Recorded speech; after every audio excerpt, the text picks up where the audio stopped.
pessoal, eu sou o Miquel Sousa do canal Jogos no Tabuleiro e hoje venho fazer aqui um vídeo se calhar um pouco diferente, porque acabei por não abordar ainda a questão dos Eurogames num vídeo de conversa com outra pessoa.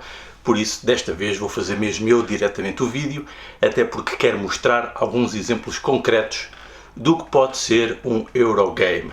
Um Eurogame, como nós sabemos, é um dos jogos de hobby, é mais ou menos essa a definição, e é um jogo que tem uma história própria e algumas características próprias. No entanto, como todas as classificações de produtos criativos, que são criados como expressões que até podem ser artísticas, e os jogos são um caso disso, apesar de terem sistemas que têm que funcionar quase como um mecanismo, ok? E a questão do mecanismo que eu uso aqui não é por acaso, ou seja, são sistemas que devem proporcionar experiências.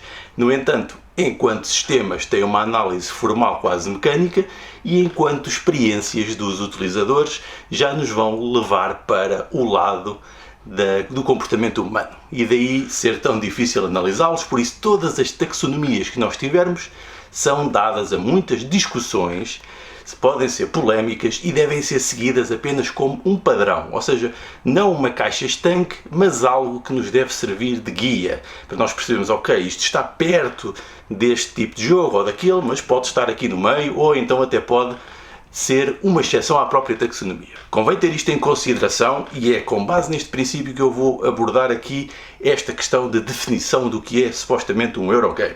E para isso temos de citar aqui o livro do Stuart Hughes, o Eurogames, The Design, Culture and Play of the Modern European Board Games. Isto é muito importante, isto é a obra fundamental. É através daqui que nós vamos buscar a maior parte do conhecimento sistemático sobre Eurogames, segundo estes jogos de hobby. Aqui o autor também chama modernos, também não é por acaso, porque é um termo que é muito usado. E aqui estão grande parte das definições e das características que eu vou usar para fazer este vídeo. Estas características foram aqui sintetizadas num artigo que eu fiz com o Edgar também, o Edgar Bernardo, que já apareceu aqui em muitos vídeos, como vocês sabem. Nós acabámos por fazer esta sistematização e apresentámos num congresso em que saiu depois esta publicação na Springer, da Video Game Science and Arts. E aqui fizemos uma taxonomia, apresentámos e comparámos os vários tipos de jogos de hobby. Simplesmente para termos um guia, para termos algumas distinções daquilo que os podem caracterizar. Portanto, esta é outra obra que está também online, pensou, e depois podem também ver, se quiserem entrar um pouco mais fundo nisto, do que é que podem ser possíveis separações entre os jogos de hobby. Sobre história, convém falar um bocadinho sobre a história dos Eurogames, e aqui vocês vão encontrar neste livro isso. Portanto, realmente o livro está muito completo nesse aspecto. E vocês vão ver que a história destes jogos europeus, aliás, eles são europeus porque são os norte-americanos que apelidam estes jogos que estão a chegar da Europa, e até lhes chamam inicialmente os German Games, os jogos alemães, porque são jogos que são diferentes daquilo que eles estavam habituados, e começam a ter esta característica de descrição, e é um nome que depois vai colar, embora muitos deles nem sequer sejam europeus, e mesmo o primeiro, o jogo que influenciou estes Eurogames tenha sido americano, que foi o Acquire, criado por um americano, que nos anos 60, 64, salvo erro, cria este jogo como um jogo para distinguir dos jogos de guerra, dentro dos jogos de hobby, um jogo de simulação imobiliária, com já muitas características que nós vamos encontrar nos Eurogames, especialmente o fator determinístico. Isso é uma das principais características deste jogo, que tenta simular de um modo mais simplificado, sem ter aquela duração enorme que os jogos de guerra que normalmente tinham, e aquelas simulações com regras muito complicadas. Ou seja, há uma simplificação disto, introdução de novas mecânicas, criando um tema diferente que possa apelar a adultos e tendo um resultado determinístico no jogo, ou seja, o fator aleatório não condicionava tanto ou determinava aquilo que eram os resultados das ações dos jogadores. E isto vai ser muito influente, vai ser exportado, mesmo sem grande plano de marketing para isso. Na Alemanha vai ter um grande impacto e nós começamos a ver estes jogos a surgirem, mas estas inspirações deste tipo de modelo na Alemanha, a partir dos anos 70, e há um culminar disto em 78, 79. 79 é o primeiro prémio Spiel des Jahres, em que o Borussia Kleber ganha o jogo, um jogo do David Parley, que é um jogo de corrida em que não tinha o mecanismo normal de lançar dados e de quem tivesse mais à frente ganhava. É um jogo de gestão de recursos, em que a corrida é resultante dessa gestão eficiente dos recursos. Portanto, é uma novidade. Estes prémios vão instituir a própria indústria alemã de jogos, vão criar mais destaque, vai haver mais competição, mais publicações. A própria comunidade alemã, a sociedade alemã tem uma valorização própria dos jogos e estes jogos realmente tiveram um sítio para prosperar e depois vão ser internacionalizados, sendo que o Settlers of Catan é um dos grandes responsáveis por esta internacionalização no início do século XXI. Então estes Eurogames não têm forçosamente de ser jogos muito complicados. Temos o exemplo aqui do Ticket to Ride, que é um jogo simples, digamos que é simples, é um jogo em que praticamente todas as pessoas, mesmo que nunca tenham jogado este tipo de jogos, conseguem entrar. É um jogo de gestão de cartas e de construção de linhas de interligação de cidades de comboios, uma coisa bastante simples, mas é um Eurogame na mesma, porque ainda que tendo algum fator aleatório, mas isso é nas condições de jogo das cartas que nos oferecem, e eu vou falar dessa característica mais à frente, é um jogo simples e é na mesma um Eurogame. No entanto, os Eurogames podem ir até outro nível de complexidade, e temos aqui outro caso. Temos aqui o caso do Lisboa, em que realmente o nível de complexidade já vai a outro nível, em que realmente estamos a tentar simular um período histórico com toda a sua dimensão económica, social, cultural e até urbanística.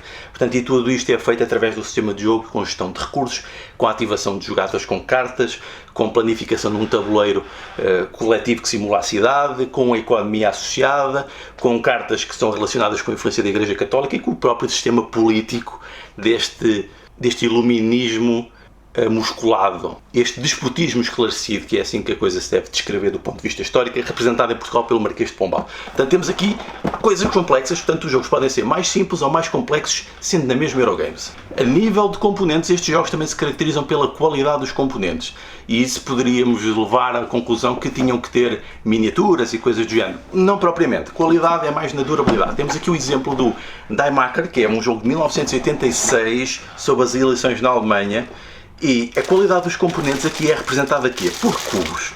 Os cubos são muito importantes porque têm durabilidade e os cubos representam um modo mais ou menos simples e eficaz de representar o próprio sistema de jogo. Neste caso, nós temos aqui um parlamento e os cubos colocados nos locais representam a nossa influência e capacidade de ter domínio político sobre as várias fações, sobre os vários partidos. Portanto, os cubos têm essa vantagem, são simples, só acabam por ser baratos e o seu uso acabou por ser também uma forma de garantir que os jogos eram mais baratos quando eram produzidos, por exemplo, na Alemanha, para conseguirem chegar a um mercado mais familiar, portanto, produtos baratos, mas com qualidade e durabilidade, e que nós vemos também nos próprios materiais, que eram duráveis, e nas cartas, e tudo isso. No entanto, os componentes têm esta característica de qualidade pela durabilidade. Embora hoje esteja a mudar, com os componentes a ficarem mais realistas e os Eurogames a terem também as miniaturas e esse tipo de coisas. Outro exemplo de componentes muito importantes é o caso do Meeple.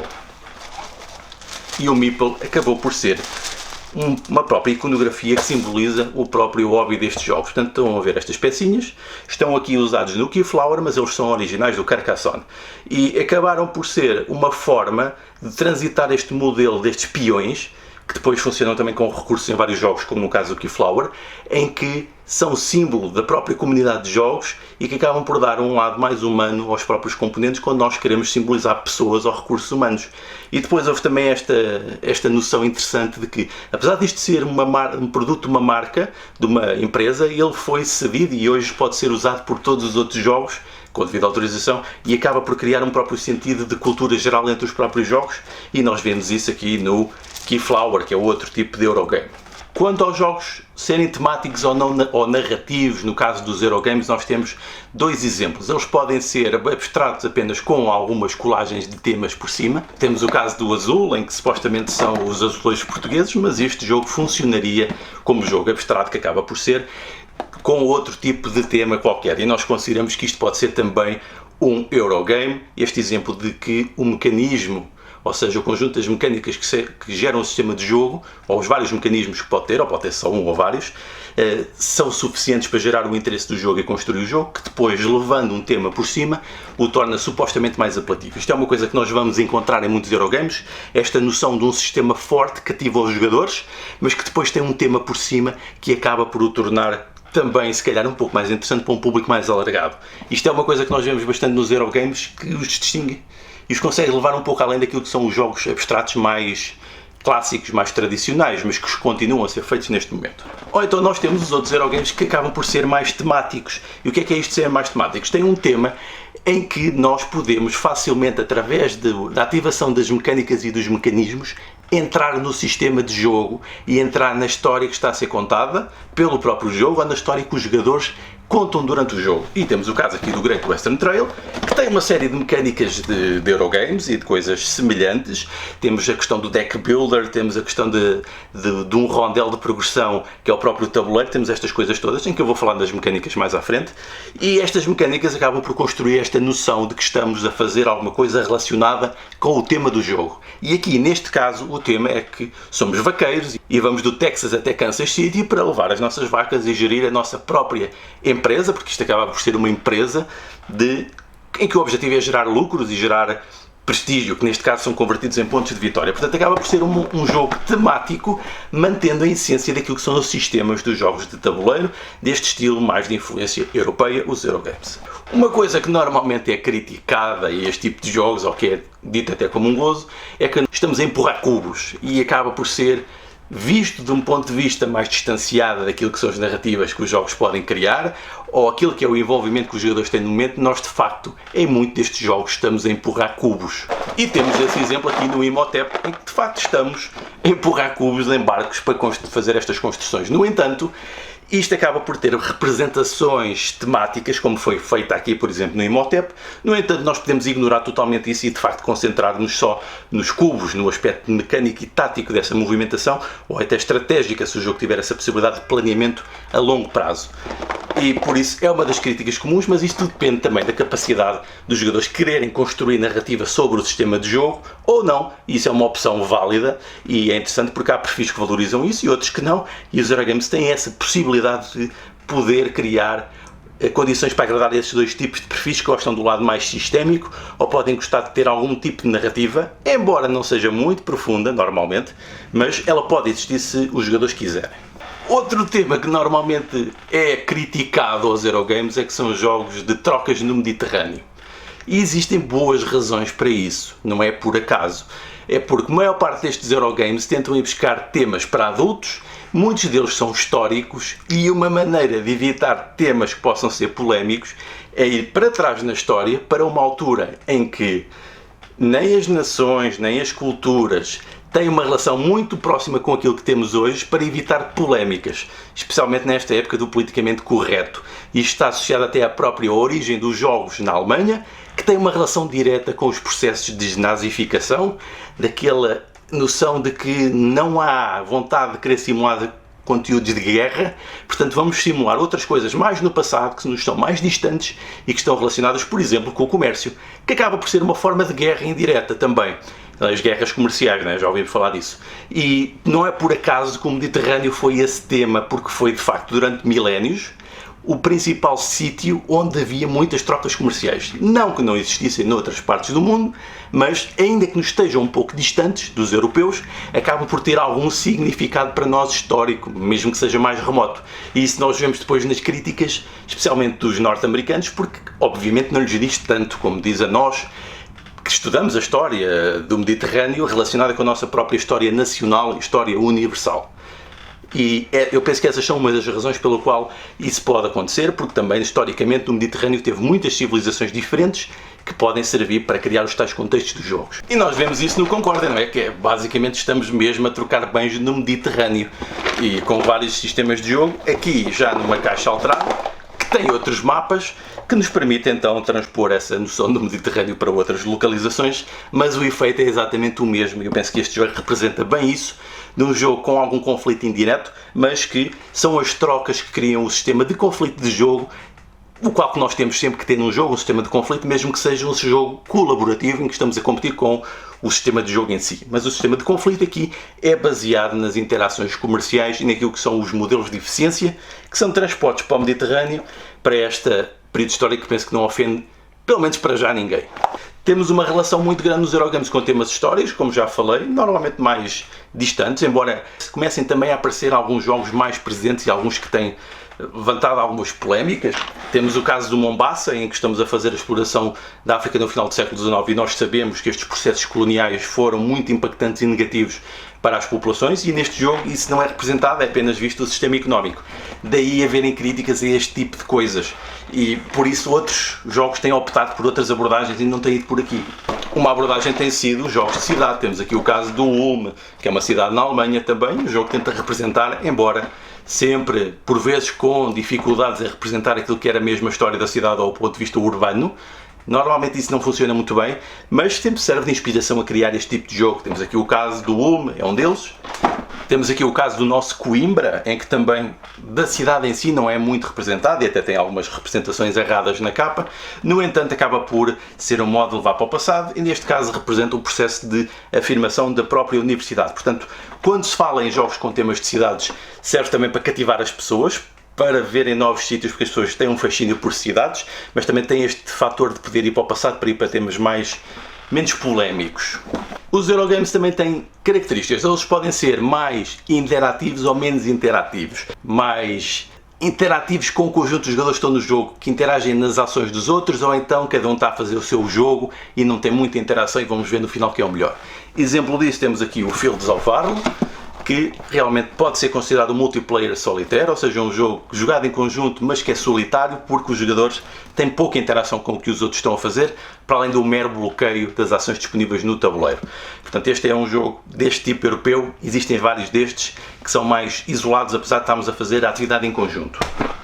Ou então temos este, que é o Brass, neste caso o Brass Birmingham, em que estamos a fazer um sistema económico e ele interage com os outros jogadores, embora de uma forma não totalmente direta, mas acaba por interagir e com impactos profundos, porque nós participamos todos no mesmo sistema económico e quando produzimos indústrias e empresas, os recursos ativam mercados e automaticamente vão de empresas de umas para outras, consumindo matérias-primas, e isto tem interação com os jogadores. E é um exemplo de como isso é feito num Eurogame, mesmo sem ser com combates diretos, mas é feito também desta maneira. Por falar em interatividade, normalmente os Eurogames descrevem-se por terem conflito indireto entre os jogadores. E o que é isto? Exemplo de um dos mais conhecidos, Puerto Rico, em que nós temos ações disponíveis para jogar, escolhemos uma delas e os adversários depois têm que escolher as outras. E temos, por exemplo, aqui barcos, onde nós vamos fazer a nossa carga e descarga e existem quantidades disponíveis de espaço e nós vamos estar a lutar para tentar encher com os nossos produtos. Portanto, o conflito é indireto, não é destruir as plantações dos outros, não é destruir os barcos dos outros, mas é competirmos de modo mais eficiente para aproveitar as oportunidades do jogo. E é assim que se caracteriza a maior parte dos Eurogames, que tem este esquema de conflito indireto. E normalmente não tem eliminação dos jogadores. E o que é isto, eliminação dos jogadores? Todos os jogadores tendem a jogar o jogo até ao fim, sendo que os jogos normalmente têm tempos pré-determinados, número de rondas, ou condições de vitórias para atingir, que pode ser transformado depois num jogo de corrida, ao ter essa sensação. Temos aqui o exemplo do Power Grid, que é outro jogo também de eficiência económica, em que, por exemplo, os jogadores jogam o jogo todo e os últimos jogadores que estão atrás em número de cidades têm sempre prioridade para comprar no mercado, o que é importante para conseguir ser mais competitivo. Portanto, os Eurogames têm normalmente estes mecanismos de apanhar. Embora nem todos tenham, alguns têm isso, e quando digo apanhar é para recuperar a pontuação, ou seja, para os últimos jogadores serem compensados para poderem entrar novamente no jogo, uma vez que vão jogar a partida toda até ao fim. E muitos Eurogames têm este tipo de sistema para permitir que os jogadores apanhem os líderes, embora outros não tenham, e a maior parte dos jogos, por exemplo os jogos da Splotter, não têm esse tipo de coisas. No entanto, esta competição pode ser mais ou menos indireta, e temos aqui o caso do Troyes, em que os jogadores têm dados que vão lançando, e os dados aqui também têm um bocadinho de fator aleatório, embora seja controlável de várias maneiras, mas os dados representam os seus recursos que podem ser comprados por outros jogadores.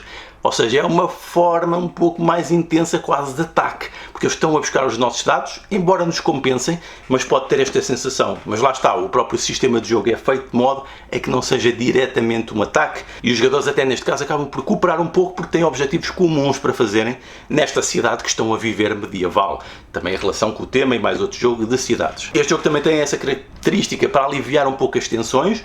Os jogadores são premiados ou ganham o jogo com base em pontos de vitória. É outra característica que este tipo de jogos tem, ou seja, não é o ataque direto daquilo que são os jogos, chamados jogos de soma zero, em que alguém ganha e perde, ou para alguém ganhar o outro tem que perder. Aqui não, há um somatório de pontos de vitória que vamos ganhando ao longo do jogo e que com isso, então, conseguimos diminuir aquele conflito direto total durante o jogo, porque cada jogador está a tentar então obter o máximo de pontos de vitória e não propriamente preocupado em destruir o outro jogador. Falei de outra coisa também, que estes jogos normalmente tendem a ser determinísticos. O que é isto?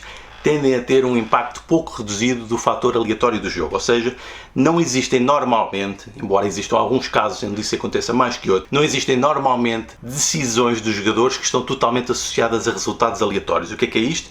É raro, muito raro, haver o lançamento de um dado em que o que sai no dado determina todas as opções do jogador, em que o jogador não tenha nada que possa fazer para alterar isso. Isso normalmente não acontece nos Eurogames. E temos aqui os casos, temos aqui o caso do Steam, em que é um jogo de transporte de recursos, em que a informação existe toda perfeita no tabuleiro, não há informação oculta e não há estes lançamentos aleatórios. Todo o sistema de jogo altera, tendo em conta as decisões que os jogadores têm, com algumas restrições obviamente, mas não está relacionada com um lançamento aleatório ou com um sistema aleatório de dados ou de cartas. Isso não existe, isso não está presente neste jogo.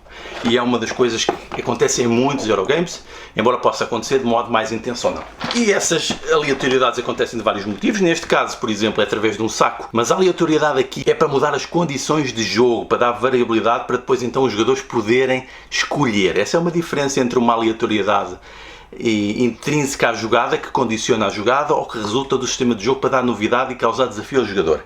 Neste caso causa desafio porque os cubos que vão determinadas ações são gerados aleatoriamente, ainda que sobre certas condições. No entanto, este jogo tem o interesse porque gera múltiplos caminhos para a vitória.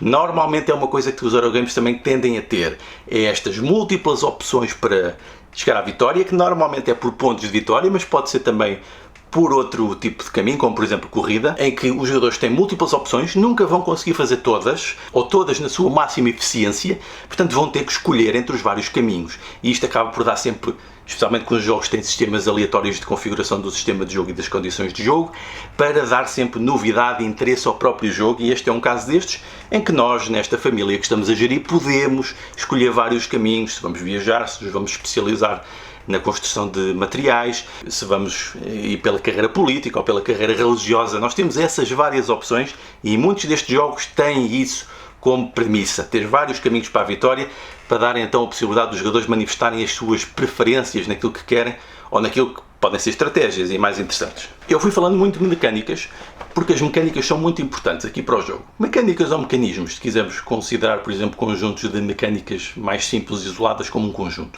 Vou falar agora de algumas mecânicas que são típicas, ou seja, não é que não existam muitas mais, é que existem mesmo muitas, mas algumas que nós encontramos com relativa facilidade ou com muita predominância na maior parte dos Eurogames.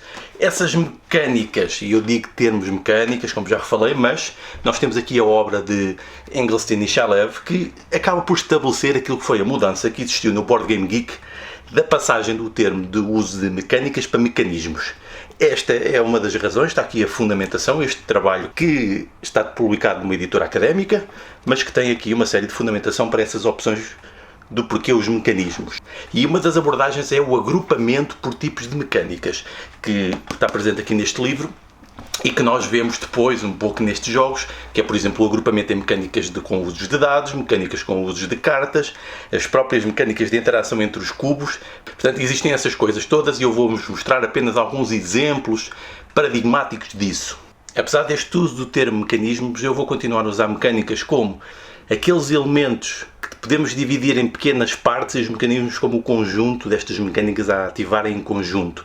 É isso a definição que eu vou usar e é essa que eu normalmente cito. Mas tenham sempre atenção, e acho que é de referir que, por vezes, mecânicas e mecanismos são usados como sinónimos.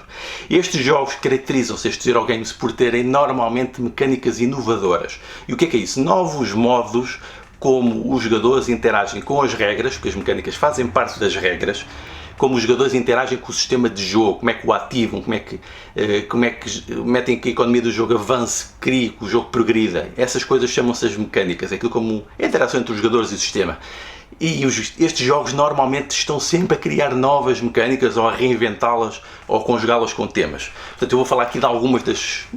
podem não ser as principais, mas são delas que nós vemos em muitos destes jogos. Caso do Agrícola com o seu Worker Placement, em que colocamos trabalhadores que são pontos de ação, no fundo, renováveis turno a turno, que nos permitem aceder a localizações que dão recurso a ações. mas que depois de serem usadas estão tapadas, embora depois existam muitas variantes. E este não foi o primeiro worker placement, sendo que provavelmente o primeiro foi aqui o Buzz, numa altura em que esta noção de worker placement ainda não existia, que estava muito relacionada ainda com os pontos de ação, e aqui no Buzz é muito evidente essa relação. Outro tipo de mecânico, um mecanismo muito conhecido e recorrente, é o tile placement, ou seja, a colocação de peças. Temos aqui o caso do Suburbia, em que nós vamos fazendo cidades, colocando as peças, e as peças interagem umas com as outras. Ou seja, o tabuleiro não existe já construído, nós é que o vamos construindo ao longo do jogo. Isto não é verdade para todos os tile placements, há deles em que o tabuleiro já está construído e nós vamos preenchendo ou alterando, ou então podemos construí-lo do zero, como neste caso. Outro caso muito típico são os leilões. Temos aqui o caso do Modern Art, que é provavelmente o jogo que tem mais tipos de leilões diferentes. Em consoante o tipo de cartas, o tipo de leilão vai ser diferente, ou se é um leilão ou pelo um preço previamente definido, ou um leilão incremental, ou um leilão com valores de oferta ocultos. Portanto, o jogo tem isso tudo e isto também é muito comum. Outro tipo de sistema, uma mecânica muito importante também, é o Area Control. Temos aqui o Wallenstein, em que temos de controlar aquele território com os tais cubos, que significam a quantidade de influência que nós temos em cada território, e isto depois acaba por ativar o sistema de jogo de um modo representativo destas influências em territórios. Sobre draft, existem vários tipos de draft. Existe, por exemplo, card drafting, aqui com o Seven Wonders, em que nós recebemos um conjunto de cartas, escolhemos uma, jogamos e passamos, e depois isto faz ciclos, e acaba por ser uma mecânica principal, neste caso, que depois serve para ativar o próprio sistema de jogo, em que as cartas são as ações propriamente ditas. Temos o exemplo do draft de dados, aqui no caso do Lagrange, que são lançados dados, que depois esses dados determinam que opções é que estão disponíveis para os jogadores durante cada ronda, para o seu turno, para executar o seu turno. Portanto, existem depois muitos jogos deste tipo, por exemplo, o Santa Maria é outro tipo de jogo que faz também isto, e é uma mecânica também muito comum com o uso de dados, sem ser o comum lançar e avançar. Este é o modo de criar um tipo de situação de jogo e que os jogadores podem escolher dentro daquilo que está disponível, que neste caso são os vários dados que ativam várias ações. Temos outra mecânica que é o Rondel, aqui no Imperial, em que realmente temos aqui opções que são ciclos, daí são um rondel, uma ronda, uma roda, em que nós vamos podendo fazer ações repetidas, mas com uma determinada cadência, não podendo repetir todas de seguida iguais. Portanto, temos ciclos que temos que fazer. Isto é outra mecânica que se usa em muitos Eurogames. Temos outro tipo de mecânica típica, que é a construção de uma piscina de recursos, indo aqui ao pulo, à tradução direta, em que nós podemos construir essa montanha e essa base de recursos, quer seja aqui como no Orleans com peças, quer com cartas, com outras coisas, cartas como por exemplo os deck builders, e nós ao construir esse conjunto depois temos um fator de probabilidades de coisas que vamos poder tirar cada turno, e assim ativamos o nosso sistema de jogo, a nossa atividade. E isto é feito, por exemplo, neste jogo no Orleans, em que nós temos peças que vamos recolhendo e depois de um conjunto que temos apenas vamos tirar umas quantas, e são essas com um fator estatístico vamos ter então a ativação do sistema de jogo. Outro exemplo disso é o Eminent Domain, que é um deck builder, é que o mais conhecido é obviamente o Dominion, mas eu não tenho aqui o Dominion para vos mostrar. Este é um jogo em que vamos criando então também essa piscina, este conjunto, essa base de recursos que vamos ativando sem termos controle total, neste caso com cartas todos os turnos. Outro tipo de mecânica muito popular é o Set Collection, embora eu aqui deva dizer que eu não o considero uma mecânica principal, como muitos autores também a consideram uma mecânica secundária, em que nós criamos conjuntos e através da criação desses conjuntos, que podem ser de cores, objetos, do que for, neste caso é fichas e cartas, nós ativamos coisas indiretamente, que se relaciona também com as reações em cadeia, que também pode ser uma mecânica indireta, se quisermos analisar nessa perspectiva de mecânicas principais e secundárias.